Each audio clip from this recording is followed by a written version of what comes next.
Welcome to True Crime Garage. Wherever you are, whatever you're doing, thanks for listening. I'm your host, Nick, and with me, as always, is a man that knows if he kills all the golfers, they're going to lock him up and throw away the key. Here is the Captain. That's right. It's good to be seen, and it's good to see you. Thanks for listening. Thanks for telling a friend.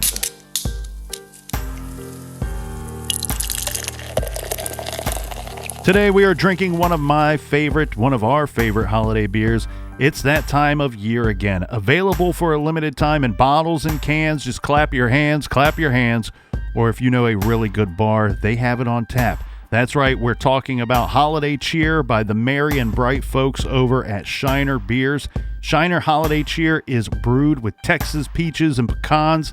This is one of our favorites. Garage grade 5 out of 5 bottle caps. Now let's spread some cheer to our merry and bright garage friends. First up, a big cheers to Nathan Weston from Sunshine Coast, Australia. And a big shout out to Martine. He's a Brummie from Birmingham, England. Next, Captain, we have a cheers to Allison, who says that we are both younger and hotter than she's pictured. Allison is in Jersey Village, Texas. Allison, don't let the beer goggles fool you.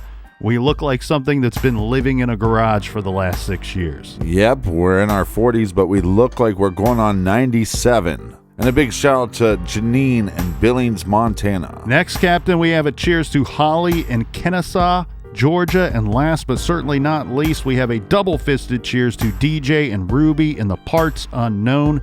Everyone we just mentioned went to truecrimegarage.com and helped us out with this week's beer run. And for that, we thank you because our garage beer fridge is full again. Make sure you wash your Parts Unknown. 'Tis the season.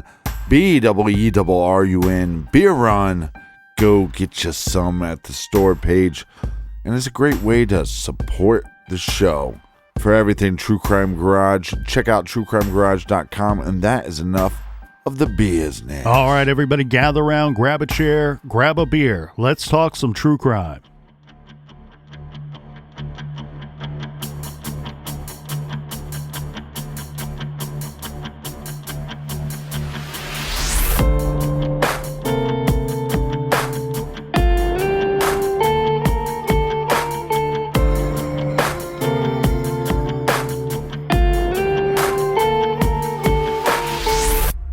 I got a guy on the phone who claims he's been killing prostitutes and he's wondering why he's doing it. Oh, God. So maybe he thinks I have an answer. Is this Ed? Ed? No, this isn't Ed. Oh. You haven't killed any prostitutes? No, I never said my name was Ed. Oh. Sorry. That's okay. What name do you use? You can call me Clay. Clay? Clay? Yes, Clay. Okay, Clay. So what happened? How many prostitutes have you killed? 12. And you're wondering why you do it? I have a pretty good idea. Why? Did your mom beat you? Did your mom spank you? Was your mom a prostitute? No. Actually, nothing like that. What is it then? I think I just do it for the sense of the power. Right. Do you have sex with them first? Yes, and And then what, you strangle them? once. How else did you kill them? Well, a few times, actually most times with a hammer. And where do you do this primarily? I've done it twice in a parking garage, and then the rest of the times on the side of the road. And you're from the New Orleans area? Yes. And what do you beat them to death with a hammer? Man. It usually only takes once, and Dude, you got to have a lot of anger in you. yes. And that means you're heartless. Did you used to kill small animals? No, I've killed a rat. Yeah. Dude, you're a serial killer. Yeah. Yeah. Wow. And you get away with it, I guess, because they're hookers, and so far nobody's... What? Is this Howard? Yeah. Hello? Hello? I didn't know this was Howard. Yeah, it's Howard. Of course. Yeah. Yeah. No, I've never killed a kitten. So how old were you when you killed your first woman? 16. And you must be a powerful kind of guy, big guy. I wasn't then. Right. And when you killed your first one, did you go in there knowing you were going to kill her, or it just sort of happened? I knew I really had it planned out. You know, I wanted to do the whole sending clues. Right. Oh, yeah. Are you in? To baffle people, but it turned out no one noticed for a long time. Right. Like you killed her on the side of the road? That was the parking garage. Okay. And then what'd you do with the body? You dumped that somewhere? Yeah, actually, I think she's probably one of the ones that they found. Yeah. But let me ask you something. You were sending clues that you were going to do this? No, I was. He was going to doing that. He was going to leave like a note for the newspapers, and But you decided not to. he didn't want to be famous or draw attention to himself. But the problem is, No, that's what I wanted to do. But but you did, but no one noticed the clues. I never sent the clues. I never left anything. You know, I wanted to have my own little signature. Right. I wanted a thumb paint with their thumbs. Oh, really? What do you want to do? Thumb paint with their thumbs. Thumb paint what, though? I don't know. Oh, anything. It was in a comic book a couple of years ago. Just seemed like a good idea. Like you take the girl you killed, you dip her thumbs in paint, and then you do like a thumb painting? Yes. On a piece of paper? Yeah. Now, after you kill somebody, do you play with the body? Actually, the closest I've ever done to that is I always make sure I pay them and I make sure they keep their money. Oh, really? When they're still alive, but with one of them I did put the money in a compromising place. I see. But this one, you know, it had a penis. Oh, really? It was a guy. Yeah, I didn't know at first. So do you ever get, do you think the reason you're so angry is because you were abused or something? No, I wasn't abused, Howard. Where's your family? You got a wife? I mean, you got a mom, a dad, a wife, children. You got any of that? I've got a couple of kids, but no wife. Not married to the mother. You're a white guy? Yeah, Howard, that's pretty funny because the only suspect they had when they started finding the bodies was a black police officer. Oh. Turns out one of them was associated with them. Oh, really? Are you on drugs? I've done acid a few times. But nothing heavy.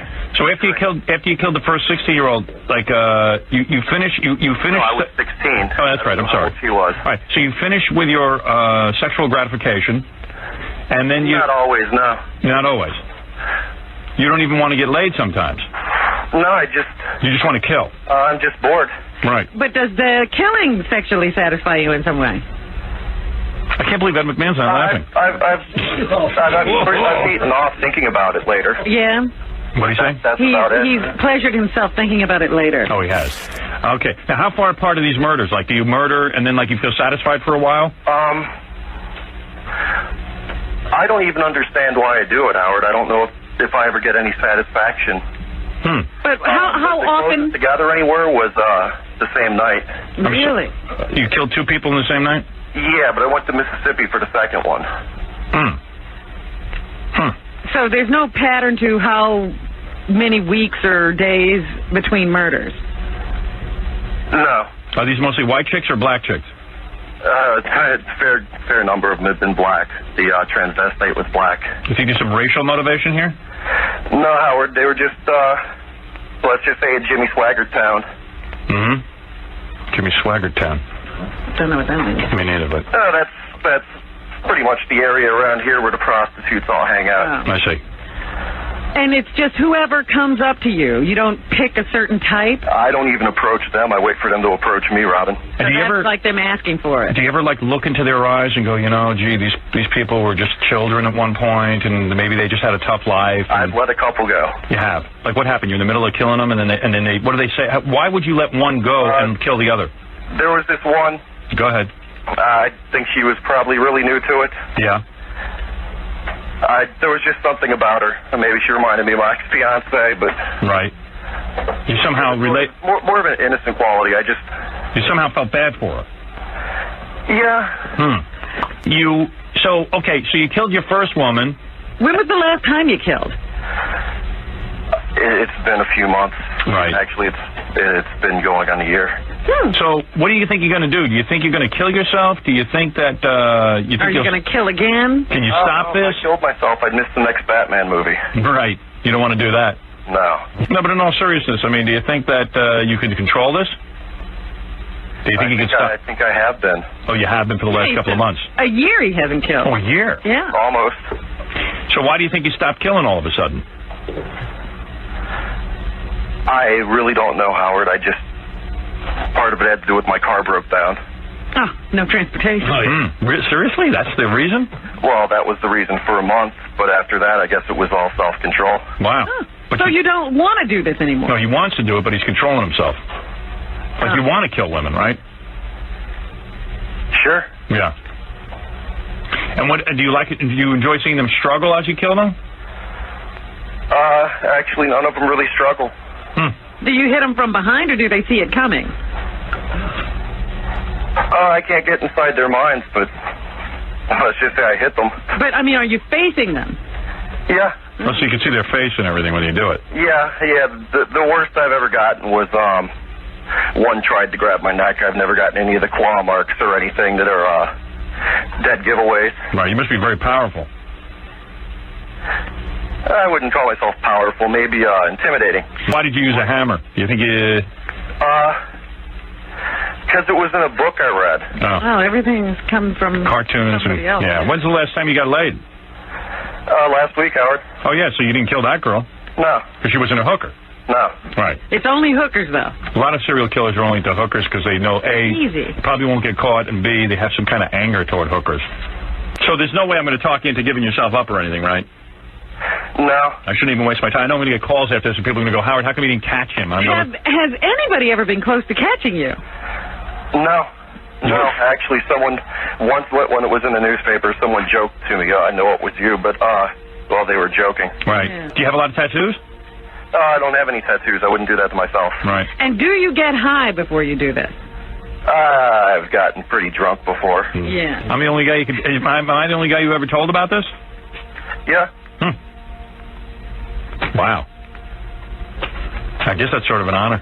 I've told a couple of women, Howard, but They're dead. Yeah. Do you tell them first and then you kill them? yeah. What do you say to them? Let me. Fun. All right. Let's Every see. now and then you can play the running game if you're out in the middle of nowhere, and we got a lot in the middle of nowhere down here. Right. So, in other words, let's say you're with a woman, right? A hooker. Yeah, Howard. And you say to her, okay, honey, you just had sex and everything. What do you say to her to torment her? How do you break the news to her that she's going to die? It really depends on my mood. Just give us an example. Well, if I wanted to, I could just say Baba Booey, but that would be pretty, No, come on, be serious. What do you say to him? I can say you're going to die. And then what do they do? I like to articulate a little more than that. Mm-hmm. Sometimes I ask them if they think it's dangerous doing what they're doing, if they're worried about things, and they'll laugh it off, and that just pisses me off. Right. And then you go ahead and you kill him. Yeah. All right. Well, there you go.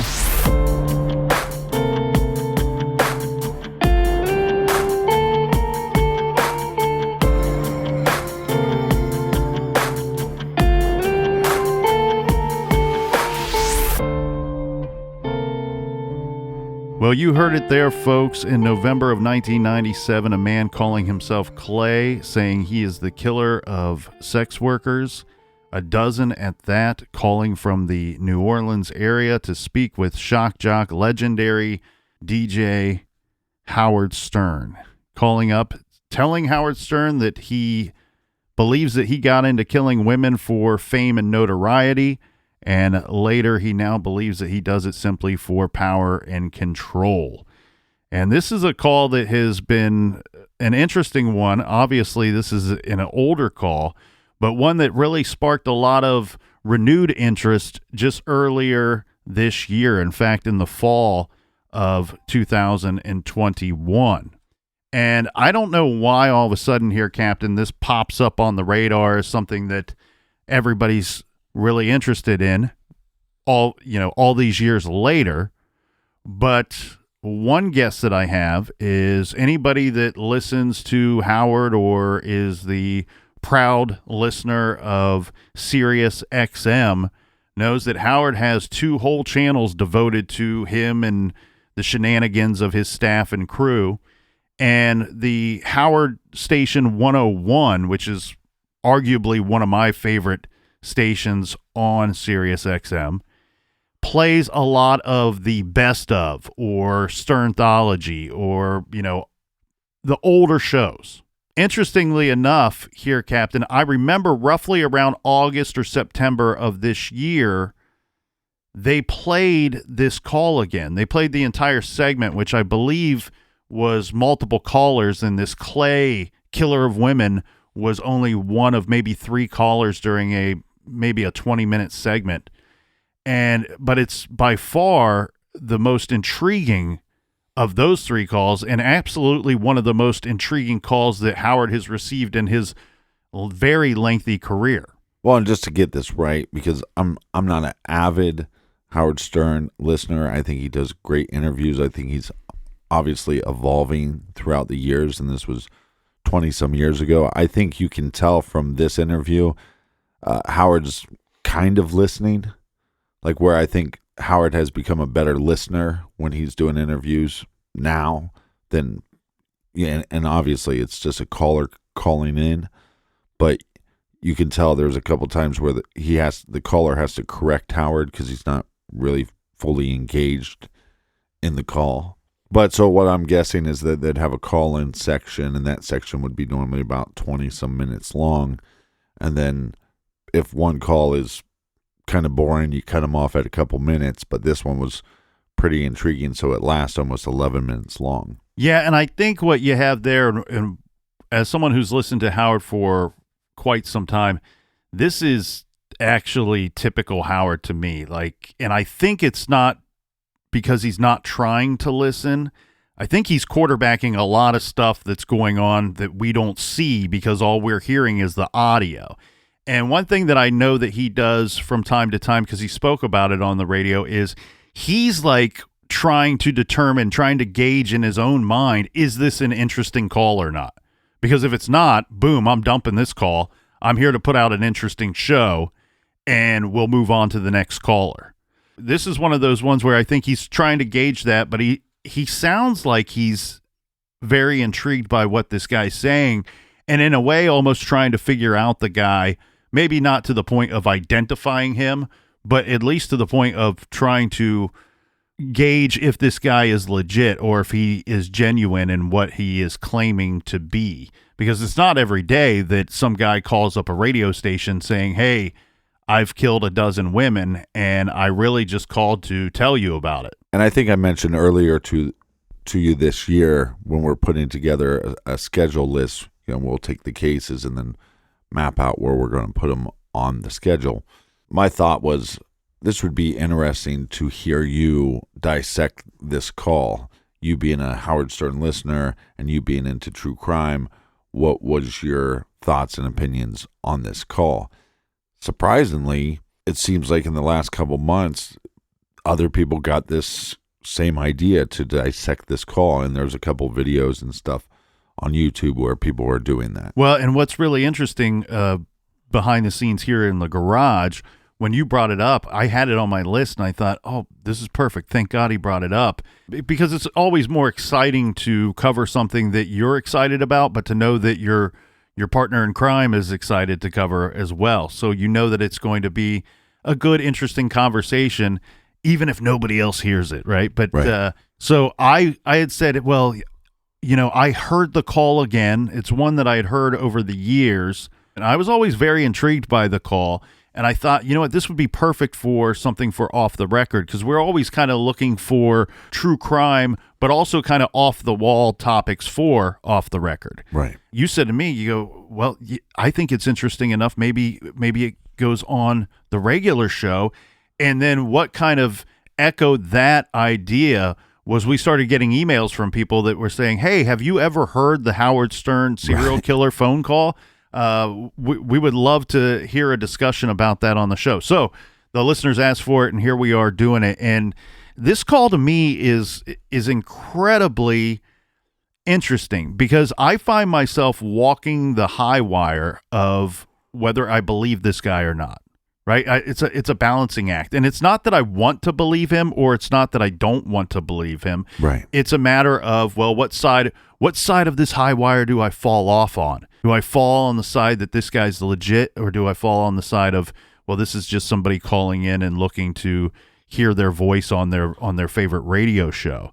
There's a lot of things that he says along the way that really make me feel like there's some truths here on this call. Right. I don't know that I would ever fully believe 100% that this guy would, of the things that he's saying. And I want to make sure that I really kind of explain that thought. One, the thought being that I don't know that I would fully 100% ever believe a serial killer in their statements or their stories, because we know that one very common theme that is shared by these individuals is they are known liars, and they're known liars throughout the entirety of their lives and their criminal careers, if you want to call it that. So even if you were sitting down with somebody that you knew was legit, Ed Kemper would be one that would come to mind, somebody that is able to explain and articulate his crimes and some of his the devious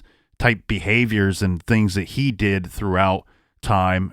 You know, he's able to explain those to you, and he's able to help you learn from him in ways. But I also would suspect that I don't know that these guys possess the ability to be 100% truthful at any time. And they tend to skew and mash the facts when it benefits them. You know, that's kind of a common theme with humanity in general, but they certainly do it more often than most. One thing that is super interesting to me here is that another commonality amongst these types that we've learned over the years is that they usually like to talk. They usually want to tell somebody some of the things that they've done. It's almost a way of bragging.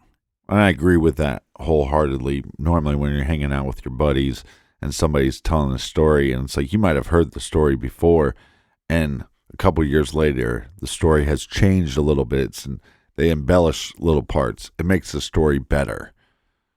But I agree with you. I don't know how much you can trust, if he is a serial killer, how much you could trust him anyways. That fish I caught, Captain, was 17 inches, and it weighed over 2.5 pounds. Yeah. And then a year later, that same fish, man, that thing was like 22 inches. 17 feet. And 3.1 pounds. And now it's not the biggest fish that I've ever caught, even though it's grown since the time that I've caught it. It's now the second or third largest fish that I've ever caught. So, yeah, I think those things happen. Now, in analyzing this call, a few things that jump off the, I was going to say jump off the page, but maybe jump out the earbuds are, first, when asked his name, Clay, he comes up with the name relatively quickly. You know what I mean? Like he's not fishing for a name to present. So that, to me, that's interesting. And then the number of victims. He says it very quick, very matter-of-factly, I've killed 12 women. Well, a couple of things there. I think one, and we've talked about this before, some people have, when they go into bars with their buddies, they have an alias that they like to use. Or in this case, I wondered if this individual or maybe other serial killers, when they would meet their victim, well, normally it's like, nice to meet you, I'm the captain, what's your name? So they would have that name. Maybe he's used Clay in every single murder. That's what I wondered about as well, because here's the biggest problem for serial killers, and I know that's a really strange sentence to say and hear, is that often when they do it on a long enough timeline, there will be one or two victims or survivors that get away. And usually that is their undoing. That is the unraveling and what will lead to their apprehension. Now, we know that serial killers, just like any other industry in life, kids playing Little League Baseball, they study the guys playing Major League Baseball. And they try to learn from what works and from what doesn't work for the guys in the bigs, so that maybe one day they can make it to the bigs. So some of these serial killers, and some of the more organized ones at that, will typically study known serial offenders and known serial killers. and they want to know what worked for them and what didn't work for them, and they might try to employ some of those techniques that did work and strongly avoid some of the things that didn't work or led to their eventual apprehension. Now, with Ted Bundy, one thing that he did, and I think this shows the arrogance of Bundy, was I don't think he ever thought that any of these women were going to get away from him. I don't think Bundy ever thought that they would survive Ted Bundy. Once he set his plan into place, once he made that determination that you were his, he believed it was going to work in his favor. Right. And so we know from the time at the Lake Sammamish and before that, the task force was actually referring to, and this is during the Washington state portion of the investigation looking for the known serial killer. They knew they had a serial killer operating in the area. They didn't know who it was. But during that portion of the Ted Bundy case, behind the scenes, the task force and the people working that case were actually referring to the investigation as the Ted murders. Yet they had not identified the person that was committing those murders. Why were they calling the investigation the Ted murders, or the series of murders the Ted murders? Because on more than one occasion, there was a female that got away or was approached and had some kind of conversation with Ted Bundy in which he used his real name. You know, that's a common interaction when you first meet somebody for the first time. Oh, what's your name? My name's Cindy. What's your name? My name is Ted. It worked for him for a while because a lot of the victims didn't get away. But when they started looking for possible eyewitnesses and people that did get away, they're like, wait a second, this person is calling himself Ted. And so they called it the Ted murders, but I don't know that any of the investigators at the time believed that they thought that the guy would be dumb enough to use his real name. So I like the cut of your jib here, Captain. I think you might be spot on where Clay might be a name that he is using when he's picking up a sex worker. Hey, what's your name, honey? Oh, my name's Clay. Well, what do you want? How much, you got to negotiate price and different things, where this is all going to go down. Those are all part of the negotiation process. And I would imagine that an exchange of names, and probably both of them fictitious, is going down during the course of that conversation. And maybe that's why he's able to kind of throw out this name, Clay. Obviously, we wouldn't expect him to be giving his real name or providing his real name to Howard Stern and saying that he's killed 12 women and they've not figured out that it's me yet. And so maybe this is a name that he's using to help get the eventual victim into his vehicle. If your whole goal is to procure a victim and get a victim or potential victim into your vehicle, and we know that his vehicle was a part of his murder technique, a part of his scheme and what he was doing, because he said, hey, I've stopped for a while, and part of the reason why I stopped is my vehicle broke down. I didn't have, that's his lab to work in. That's his mobile lab to try to procure a victim and then take them where he feels comfortable assaulting and killing them. And without that vehicle, he's lost his playing field, so to speak. So there has to be some kind of exchange, and you can't have a woman lean into the vehicle and say, hey, honey, what's your name? And you go, I don't want to tell you my name. Well, that might be off-putting to her, and she might not be wanting to get into your vehicle after that exchange. So maybe this is a name that he is using during the interaction with these victims. The number 12 is interesting, too, when he's asked, he says, I don't know I can't remember from the call if Howard asked him how many people he's killed or if he just offers it up. But the number of 12 seems to come out real quick. Right. Like he doesn't have to think about it so much. And, the detectives will often say, if something is true and something is factual, you don't have to remember it. Right. You don't have to spend a lot of time trying to remember it. You know it to be true. So that's kind of terrifying when he throws out the number 12 and does so rather quickly.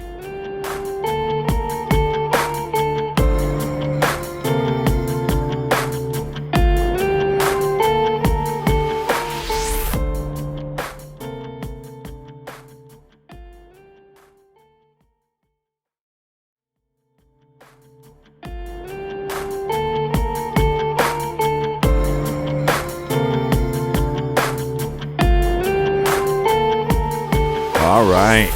Cheers to you. Cheers to the people in the back. Cheers to the people in the front, and Happy holidays. not so much to the people in the middle. Tall cans in the air. You stink. Hey, we'll be able to cheers the people in the front and in the back live at a show at Brewdog February 19th, 2022. That's a Saturday for you people that like to get down on a Saturday. Tickets are available. We are doing the show at Brewdog. We are excited to be partnering with Brewdog for this. This is Brewdog in itself is a destination place. It's a place that you want to go and check out if you have not before. So Let me just tell you, it's one of the most beautiful places in the world. that's right. And we're hoping to class up the joint a little bit ourselves Stink on it up. February 19th.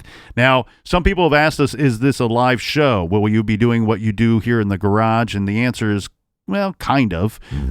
What we'll be doing mainly is a beer tasting, and we'll be doing a Q&A. We will not be featuring a full-length case like we would here for your earballs on the weekly. But join us for a wonderful beer tasting. The beer's included in your price of the ticket, so you don't have to pay anything extra for beer once you get there. And we'll do a wonderful Q&A. We'll have some merchandise on to hand. be clear on that, when we're doing the beer tasting, everybody will have the beer samples like we have.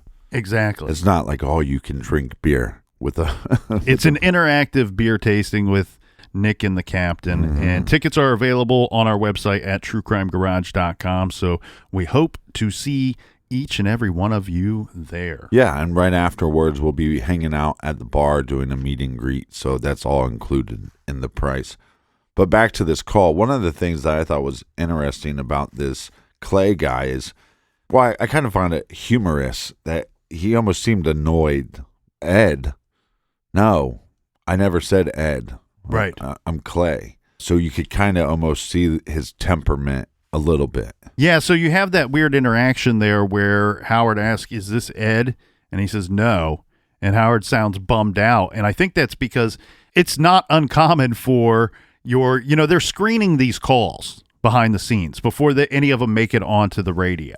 So it's not uncommon, especially on a show like Howard Stern, where you have hundreds of people trying to call in all at the same time, where they're screening calls and they're in Howard's one ear. We can't hear it, but they're saying, hey, we got this guy, Ed. He claims to be a serial killer. He's on line 6.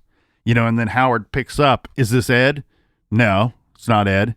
Oh, he sounds bummed out because he thinks, well, the wires got crossed and now he's got some guy that he doesn't know if it's going to be an interesting call or not.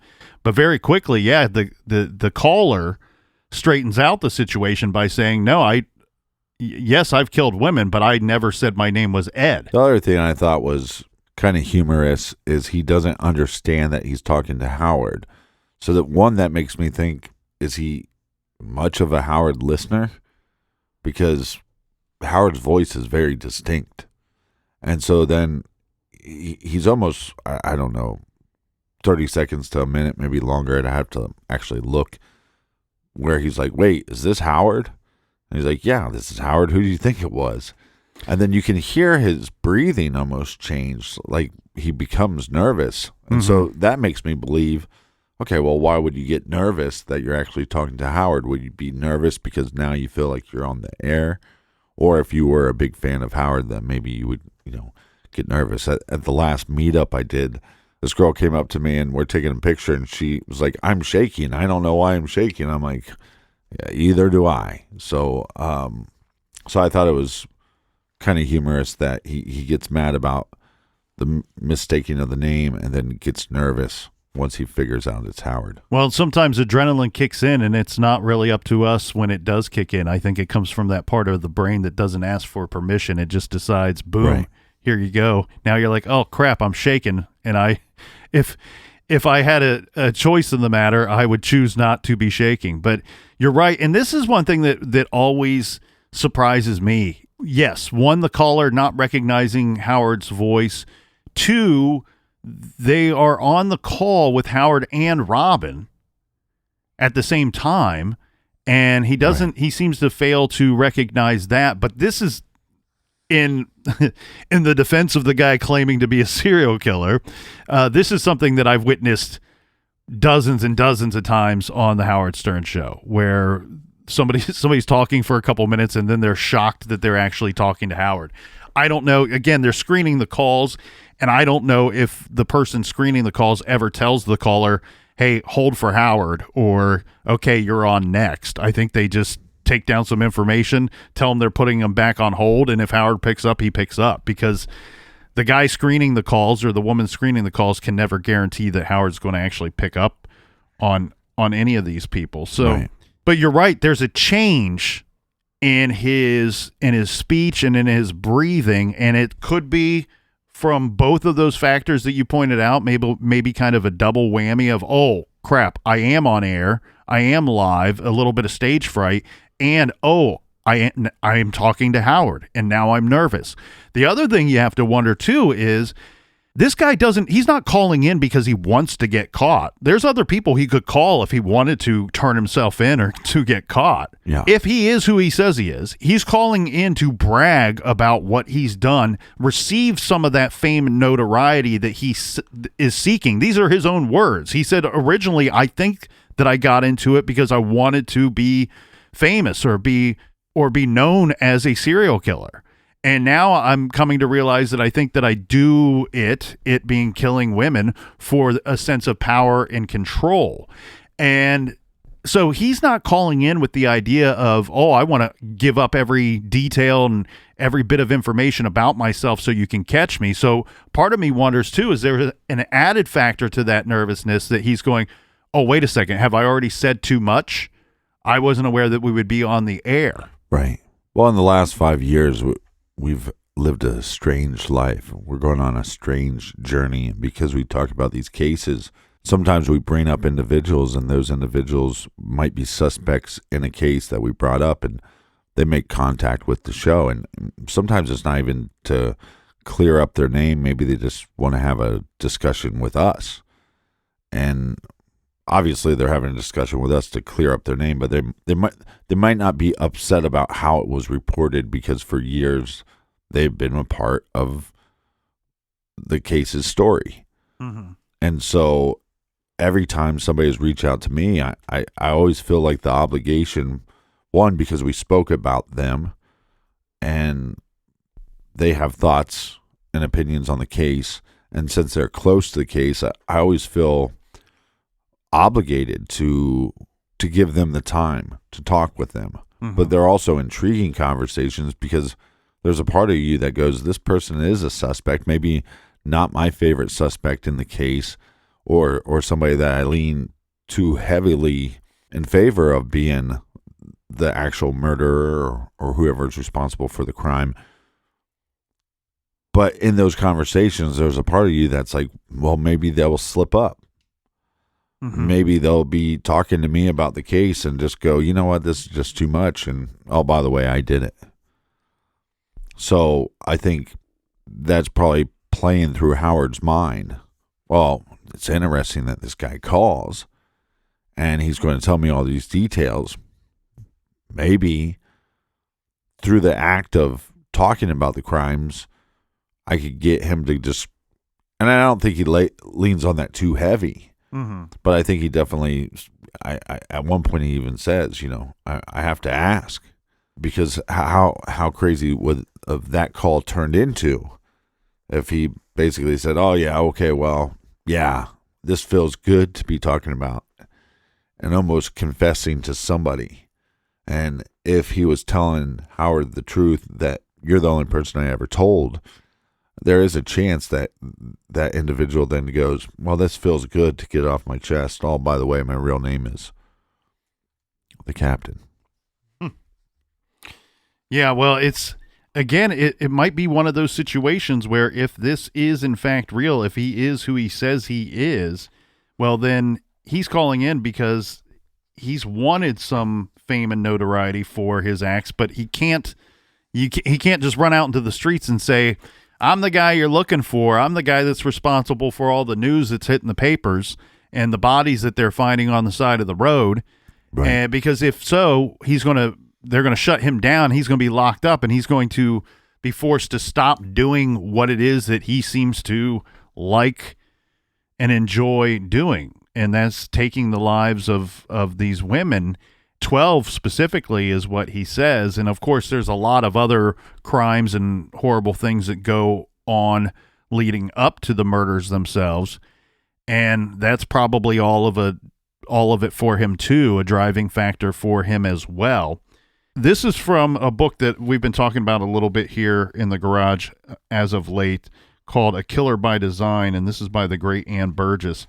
And one thing that she's talking about throughout this book is how much these types usually, and we gotta make sure we say that correctly, usually like to talk and like to explain what it is that they are guilty of. She's talking about a case where this is the ski mask rapist, and after he was caught, she goes on to say his desire to take ownership of his crimes and his habit of bragging about what he had done as a way of defining who he is.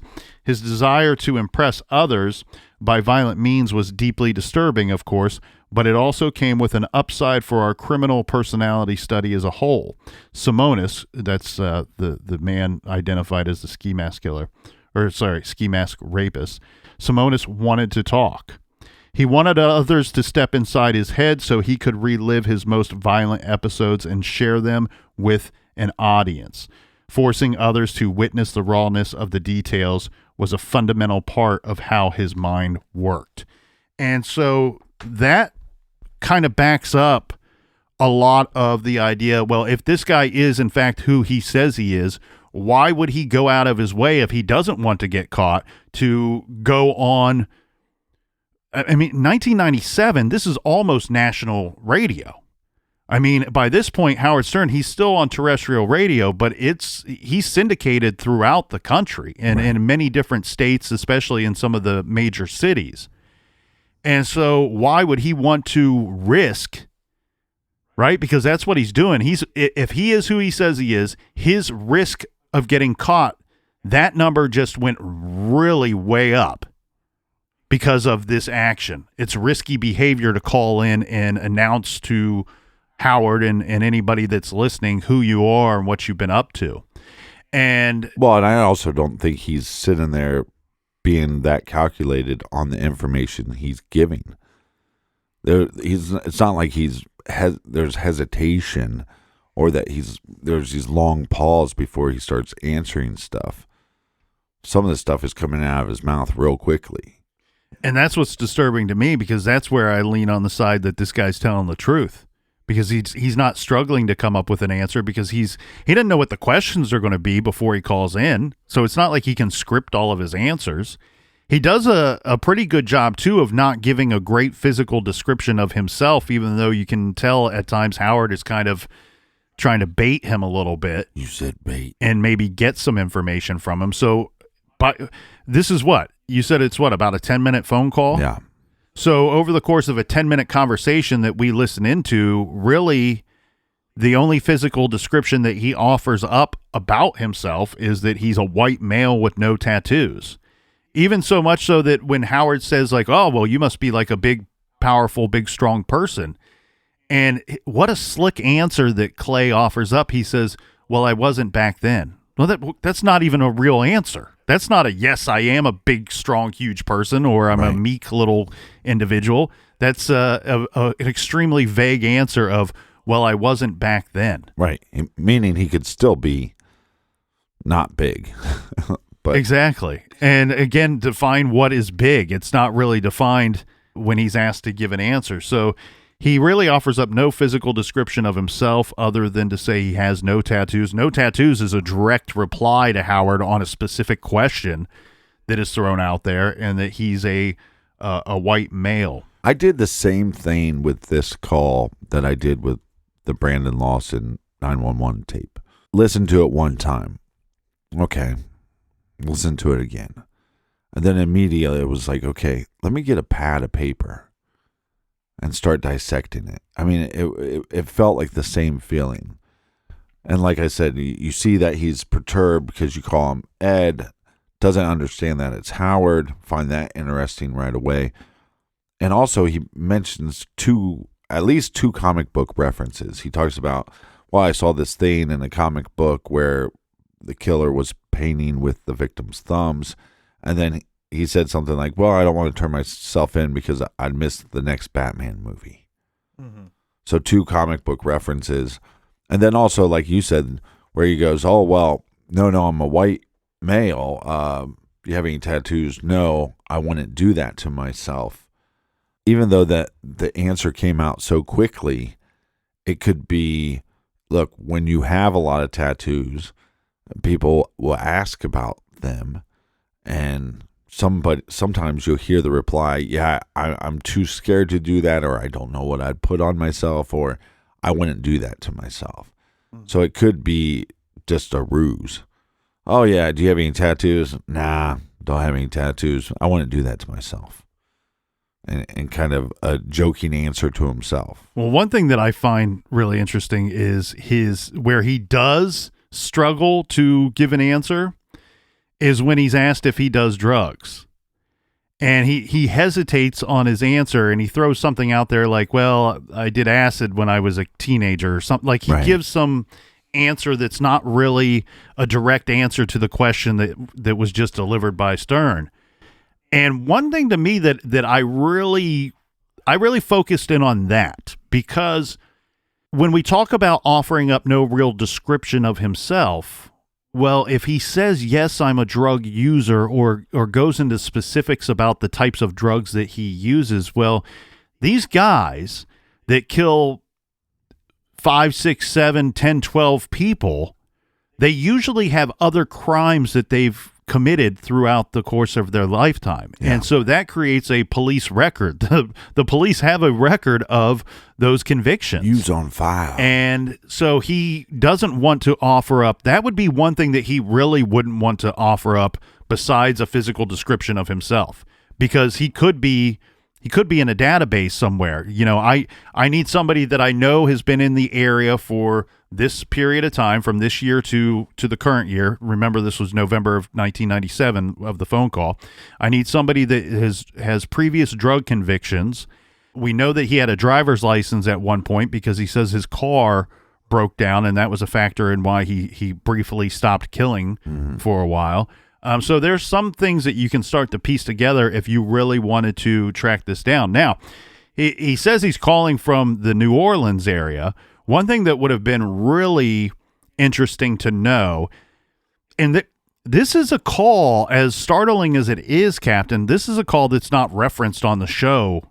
I don't know that it's ever been referenced again on the show, one that I could find, but I'm a regular listener. I don't listen to every single day or every single minute of the show, obviously, but well, the information I found about this call is supposedly the call happened and they've never discussed it ever since. They didn't even supposedly discuss it on the next segment. Hey, remember that guy that just called us? What do you think? It's almost like they had the conversation and they just moved on. And look, for all we know, law enforcement was listening. Maybe they even got contacted by law enforcement. You know, hey, do you have screeners? Can you tell us what number this guy's calling from? And maybe they were told legally just not to talk about it. Mm-hmm. Well, and that's one thing I wondered, like, and it was never mentioned. Was it, in fact, a New Orleans area code? I would have loved if Gary would have chimed in, or whoever was screening the calls would have chimed in to let us know that at least the guy's calling from the area that he says he's calling from. Well, I actually believe that's correct, because when he says, Howard is the one that says New Orleans. Oh. And you can tell that he's a little startled by the fact that they know that. Yeah, he's a little off-put that's thrown out there right away. Yeah, and I've always found that to be a little suspicious, where he's talking and they're like, okay, yeah, you're calling from New Orleans, and he's like, yeah. It's almost like he knows that might have been information that Clay didn't want to give out. Well, and we can say this, that there was an active serial killer in New Orleans in the early 90s. And one of the more extensive articles and information that I could find out there says that it could be up to 26 victims. And this would be through the course of, looks like 1991 to about 1996. Mm-hmm. Now, the only thing that I throw in there in regard to this call is that the last victim that they have listed here, the 26th victim, was found in April of 1996. And Clay says that he says that he hasn't killed in almost a year. And this call's taking place in November of 1997. Now, let's circle back around to something else, though. When he is talking about how he killed some of his victims, he says a hammer is one of them. Strangulation was at least one of them. And I believe he says that most of the victims he killed with a hammer, and he strangled one of them. And he also says something about the strangled victim, saying, well, that's probably one of the ones that they found. So just because we don't have any victims found after April of 1996 or information pointing us in that direction doesn't mean that the call's not legit, right? It doesn't mean that the call isn't legit, because maybe they just haven't found his more recent victim or victims. Well, and like you said, he hesitates on when he says, are you on drugs? And he hesitates, and I wonder if that's, he then follows up saying, maybe I'd be drinking when I'd commit these crimes. You wonder, well, how much is this guy drinking? And is he drinking, and then once he has enough beers that he's also doing some other drug? And is it possible that he just doesn't remember some of the murders? Yeah, that's certainly a possibility here. I would guess that the individual might not be so sloppy drunk that, I mean, if what he's saying is true, he's been able to pull this off 12 times without getting caught. Yeah. And he seems to believe that he's so far off their radar that he can call into a national radio show and tell everybody what he's been up to. Yeah, I thought that too, but with the drinking thing, yes, because I would assume that these killers would have this urge.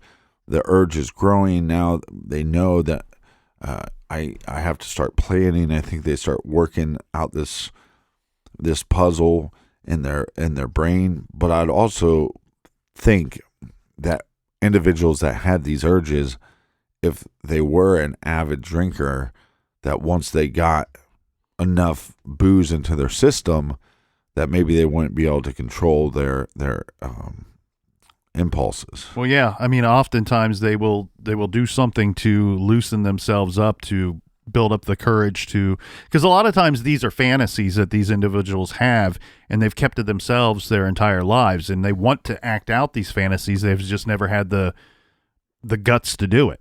Yeah. And as dumb and sick as that sounds, that's the truth. They've never been able to build up the confidence or the bravery or whatever you want to call it to act on these fantasies.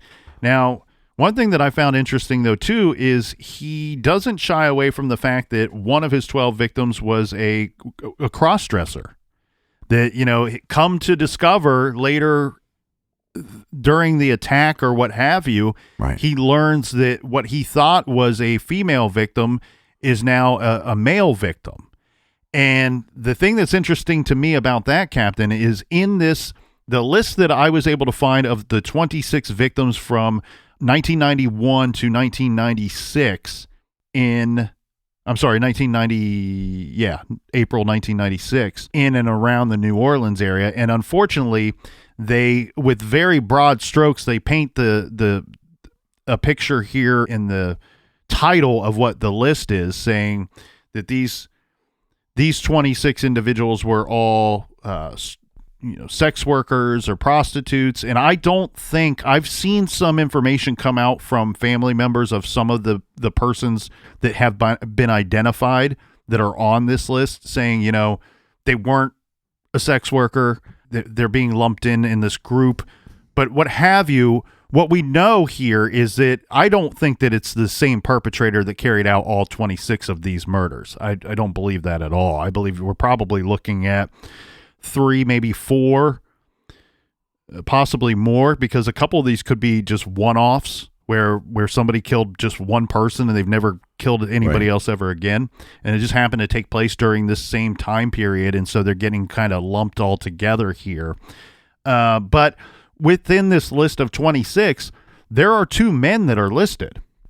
And they're thrown into that category. Again, it's a very broad brush saying that these were sex workers in the area, and they were found. So I apologize. 3 males, because we have 2 that have been identified and 1 that is listed as a John Doe. So again, this is a weird piece of information that somebody in the area may not know. And what I mean is somebody that's calling in to fake it may not know that they've tied some of these male victims in with these female victims, and they believe that they're connected, at least enough to fall on the same list. Right. And I found that interesting. Now, around this same time, from my understanding, though, too, Captain, it was well known that there was a serial killer in the area and or multiple individuals that were killing, similar women, similar being ages or profession, drug users, things of that nature in this time period. In fact, so much so that there was I want to make sure I have the exact terminology of what they were calling it back then. I won't give out the phone number because I don't know if it would ring to anybody. And if it did, who knows where the phone call would go, because this is a task force that was in operation in the late 90s. So they had a serial murder task force, is what they were calling it, that was investigating those 26 homicides that fell onto this list. So there would have been some general public awareness that this was going on, 1, that these murders were happening, and 2, so much so that law enforcement has deemed this, or some of these murders at least, to be the work of a serial killer. And they are treating it as such, so much so that they've formed a task force to investigate these cases. Well, when I told a couple of my friends, hey, I think we're going to try to dissect this call, and I'm interested to hear Nick's thoughts on this, they would go, oh yeah, I'm interested to hear his thoughts too. Like who cares about your thoughts, Captain? Well, there's a couple of interesting names that are loosely tied to this story, maybe a little more strongly tied to the story, depending on who you ask. But those names would be Victor Grant and Russell Elwood. So many people believe that Russell Elwood is, in fact, the guy calling himself Clay, the serial killer that calls into the Howard Stern show confessing to killing 12 women. But Victor Gant is the other individual that's referenced in relation to this story as well. And he's really interesting too, because it kind of falls back on something that Clay is talking about during the phone call. Victor Gant is a former law enforcement officer who was tied to 2, possibly more, of the slayings on that list of 26 that I keep referencing.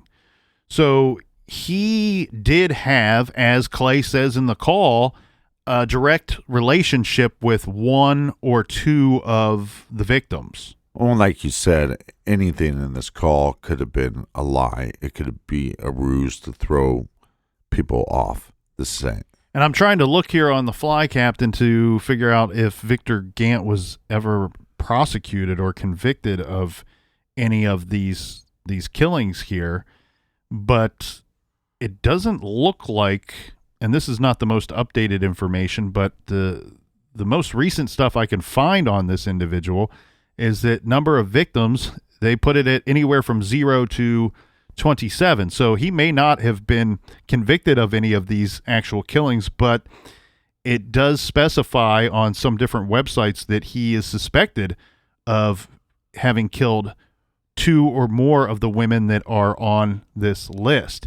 The interesting thing about Victor Gant as well, when it comes to this list of homicides here, is that he seems to match some kind of physical description that was being tossed around in relation to some of these earlier murders that were taking place in and around the New Orleans area in 1992. Mm-hmm. So The suspect sketch then, at that time, depicted a large, muscular African-American man in his 30s, and Gant matched that physical, that, be it vague, but he matches that physical description. So who's this Russell Elwood? He is the individual that many believe is Clay, the serial killer who called into the Howard Stern show. He did go on trial in 1998 for 2 murders that took place in 1993. This was the murders of Cheryl Lewis and Dolores Mack. He was found in the way that he was apprehended, okay? From my understanding, this dude worked as a cab driver for quite some time. I don't know if it was the full length or extent of when the killings were going on, or if it was just for a more brief period of time during the course of those killings. But a couple key things to know about Elwood is, one, he was not from the New Orleans area. He moved there after living here in Ohio for quite some time. And there's some information out there to suggest that he was in Ohio for portions of these killings, that he may not have even been in the area when some of these women were abducted and killed. The way that he lands on the police radar is, one, taxi cab drivers are not uncommonly listed as suspects in these types of cases, especially when we're talking about sex workers. So his job sort of fits what you're looking for, because everybody willingly gets into a taxi cab, and so it's easy to come up with victims. But they arrest him, they find him, police see his vehicle in the middle of the night out in an area where they've recovered at least 2 bodies by this point, and they find him there sitting alone in his car, and they question him, just the basic question of, well, sir, why are you here? While police knowing, hey, we've recovered bodies in this area, and it wouldn't be uncommon for a serial killer to return to the area, or maybe he's here because he's getting ready to dump another victim that he has in the trunk of his car. Yeah, that makes sense. He claims, first of all, he's not fully dressed, which I wish they would offer up more detail on that, because if it's 90 degrees out and he's just not wearing a shirt, that doesn't seem extremely suspicious to me. But they say in the report that he's not fully dressed. Flicky. And that he claims that he's in this area because he's going to change the oil in the vehicle and change the brake pads on the vehicle. And he wanted to be out there because he could dump the used oil out in this area and, without anybody having concern about it. You're supposed to properly dispose of used oil, and he wanted to just dump it on the side of the road. Well, police are extra suspicious because then they search his vehicle. I guess they're hoping to either find drugs or maybe a victim that they can save. They got a lot of suspicions when they're approaching his vehicle. They don't find anything of that nature, but what they also don't find is brake pads or oil or tools to do any of the work that he claims he's going to do. Again, he's out near a field in pitch black area. He doesn't have any lighting to assist him in doing any of this work. So they know they've caught him in a lie. Got him. Now they need to know not only why are you here, but 2, why are you in this area, and then lying about why you would be here. So he looks extremely suspicious. But again, we have to note here that it's proven that during the course of some of these murders, when some of these murders took place, he was not in New Orleans. He was not in the state of Louisiana. Well, like you said, though, there's probably multiple killers responsible for the sum total of the, what do you say, 27? Yeah, 26 is the list that I have. Mm-hmm. And eventually Elwood was charged and I believe convicted in both of the 2 that he was charged with. I say that with a little hesitation, Captain, because I know that there's been some question marks on one of those 2 homicides over the years, that there's been some information coming forward that he may not have been in the area for both of those murders. It looks to me like this Russell Elwood is good for several of these. He also claimed to, I know we don't like jailhouse snitches, the people that he was locked up with, Elwood would fit good with Clay too, because he had multiple drug convictions in multiple states before he was ever charged with any of these murders. So that would make sense to me too, if that he wants to kind of shy away from that in the portion of questioning on the Stern Show. But when he was locked up in jail in Florida, facing some kind of charges there, these weren't murder charges. We had inmates telling law enforcement that this is what this dude told us he was up to. And apparently, if we are to believe these jailhouse snitches, what they're claiming is that Russell Elwood told them that his thing was he liked to pick up a streetwalker. He would get them to do drugs, whatever their drug of choice was. It could be heroin, crack cocaine, what have you. But he would get them to shoot up. He wanted them to overdose in his presence. And sometimes I think he's having sex with them while they're overdosing. And then he has to, if they don't completely overdose, then he has to kill them by other means after the fact. And that he just kind of left his victims on the side of the road because he had no real attachment to them. There was nothing connecting victim to perpetrator in those cases. So he didn't feel compelled to conceal the bodies or go to any great lengths or efforts to kind of conceal the bodies. Now, that doesn't really fall in line with what Clay tells Howard on the phone, because Clay says that most of them he killed with a hammer and one of them he strangled, where the jailhouse snitches are telling us that, Elwood liked to make them overdose, having sex with them while they're overdosing. And with some of them, I think one of the victims, she didn't die, so he drowned her.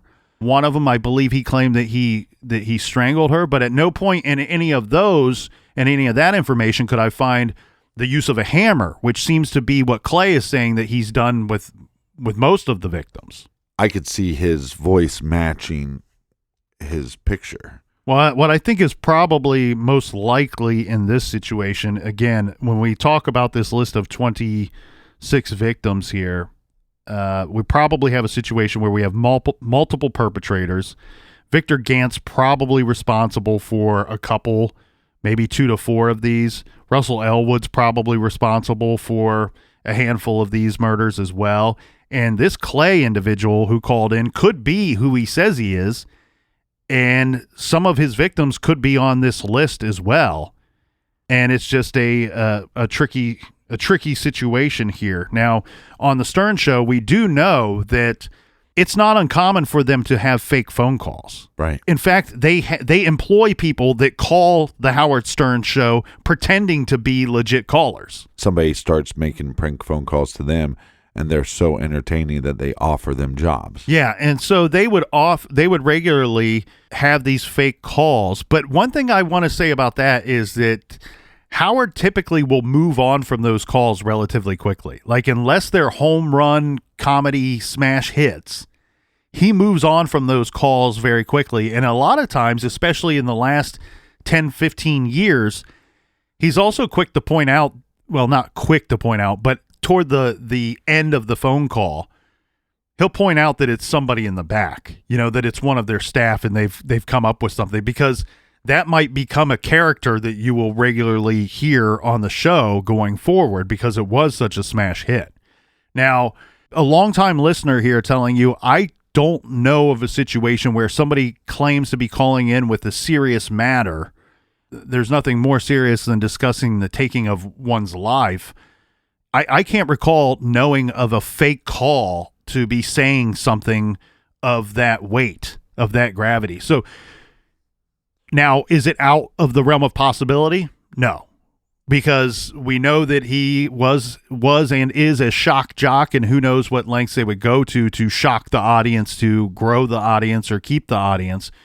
But I have a feeling here that if this is a fake call, then Clay is the fake is the fake here, not somebody calling in from the back, that this is not a manufactured call from somebody on the Stern staff.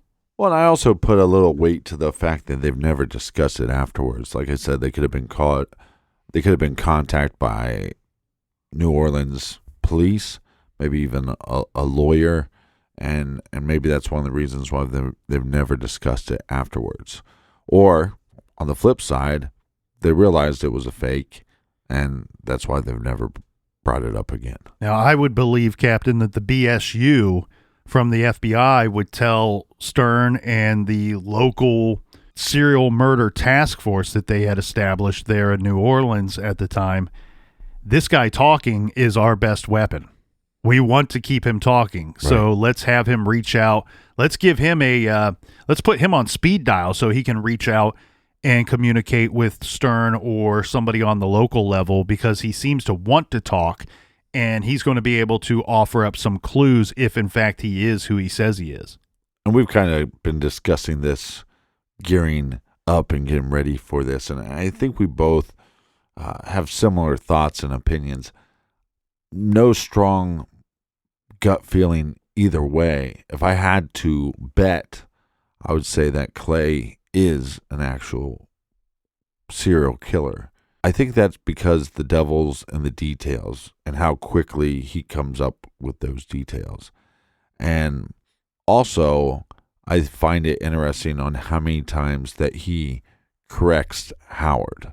And so when he says like, oh, well, I originally wrote some notes and tried to put out some clues and wanted to get some press. And then when Howard like contradicts him on that, he repeats, oh, no, I originally wanted that. I originally wanted fame. I think if he was lying to Howard about that, and then Howard went in a different direction, you wouldn't, maybe you wouldn't double down, but maybe you just move on and just let him be incorrect. Again, the other reason why I would lean towards, or if I had to bet that he is telling the truth, is when they state New Orleans and how shocked he seems. And almost where I'm not even going to deny that they must know somehow that I'm from New Orleans, and so I have to give up that information. And he doesn't seem initially like he wanted to give that up. Where I question myself here, Captain, is whether this caller is in fact who he says he is. I think he's probably legit. If I had to just give a simple answer, that would be it. But a longer, less simple answer would be, one, I'm a little shocked at how long he stayed on the phone, if he is who he says he is, because he doesn't strike me to be dumb or ignorant to the fact that there's law enforcement looking for him. So I'm a little surprised at how long he stays on the call itself. And I also wouldn't be surprised if he's fluffed his numbers a little bit, where he says I've killed 12, but maybe he's not killed that many people. Maybe he still could be who he says he is and not have killed 12 people.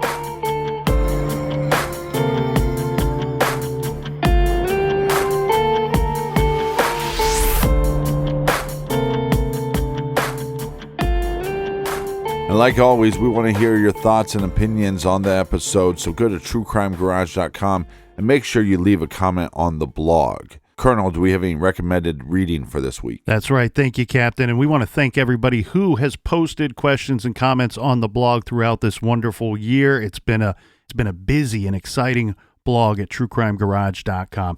This week we have a great recommendation for your earballs, a little recommended listening. If you have not already, well, then make sure you go and check out the Missing Persons podcast by our friends over at Abjack Entertainment. True Crime Garage and Abjack have been friends for years. Mike Morford, who many of you will remember, joined us on our Zodiac episodes. And I'll put the Colonel's stamp on this.